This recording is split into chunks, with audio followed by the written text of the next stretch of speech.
بسم الله الرحمن الرحيم دعوتو تخينيا بكي أران تنجرتون صوف عمر بكي جانين بشانكون صوف عمر جل ديما أغرده عمر بيهدو تاجبني أران تنا ما تخينيا كرغارينه كاسلوفنتي بشاني سلالتني كرتنكون ربي القرآن خيسته وجود بدوكجو ومن وهنداو واللبوك أبو هندا بشان كان راؤم نيجا wanni lubbuu qaba hundi mas bishaan kanaan jiraatti bishaan kanarraa jiraatti mee fakkeenya isin yaa godhu bishaan kun jiruu namaa tana keessatti asaasa bu'uura hundeedha waan ilmi namaa irraa duroomuu hin dandeenye nyaanni namni nyaatu hundi midhaan bishaan kanarraa bishaan kanaatu magarsee sababa bishaan kanaatiin mayree namni nyaata san nyaata bishaan nyaanni sun ammas eega mayree bakka geellee bishaan kanaan tolfama yoo bishaan kun jiraachuu baate tolfamuu hin danda'u الدنيا دنرا إفا بشان الراد ليدي مكينان ديمت بشانين ديمتي واني الدنيا تنرا سوتشا تكلم بشان ملء سوسون دنديس بشان الراد روم دنديس المنا ما بشان كان ندوغا نياتان نتولفتان نبريفتان توري وانجا وسخ وانجان هندا واني كل فتنين بشان كان نعمة ربين الدنيا تنرتي ومخيسا نعمان الرجود دورا بشان كان تنمني تقول لي الراد روم دنديني المنا ما nyaata malee guyyaa hedduu jiraachuu danda'a bishaan malee guyyaa muraasa malee jiraachuu hin danda'u kanaaf bishaan kun nyaataafis dhugaatiifis jireenyaafis bareeduminaafis waan ilmi namaa addunyaa kanarratti ittiin bareeffatu hundaaf bu'uura fakkeenyaaf beeladaa kana fudhadhu beeladaan kun yoo bishaan kun jiraachuu baate mayra nyaatuun argatu ifiifuu bishaan kana dhugu malee hin jiraatu aanan beeladaa irraa dhufus bishaan kana asliin isaa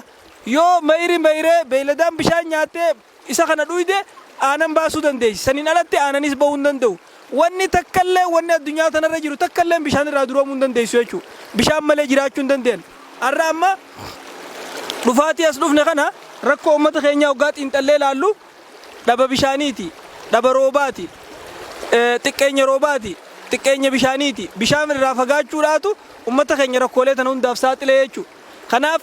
bishaan kanarratti rabbii keenya haa faarsinu alhamdulillaahi rabbil aalamiin نعمة قدو خنان كانوا قنانيسة نعمة دوينو تتيم بريفنو تنياتان دلغنو تنفان راكب سيفنو بيتني دير ورّي مقالا إفان بشان كان راكني روح بيتني ورّي مقالا إفان بشان كان رادو فوق فوسون تين مكينان تكلم موتور سيدا بشان كان ملي أكن سوسوني واني الدنيا تنرت علمنا ما اتين كان ياجرو اتين بوناجرو اتين جراچاجرو تكلم بشان كان ملي انجراتو maashinni tokko addunyaa tanarratti hawaada lagu tokkolleen bishaan kanaan malee hojjechuu hin danda'u kanaafuu eega kana taate bishaan ni'maa rabbiirraa tarra guddoo bishaan akkasuma waan rabbiin nuun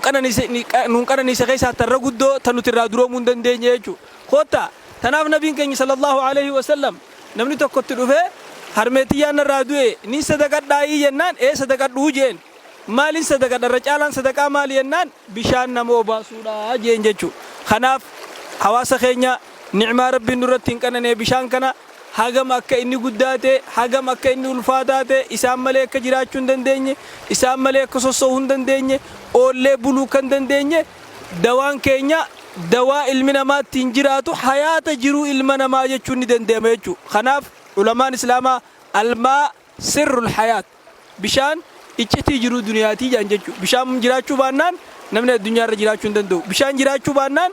jiruun namaa guyyaa tokkoo bareeduu hin dandeessu guyyaa tokkoo ooluu hin dandeessu guyyaa tokkoo buluu hin dandeessu ni'maa rabbii irratti rabbii keenya haa galateeffannu bishaan almaa sirrul hayaat assalaamu alaykum wa rahmatullahi wa barakaatuh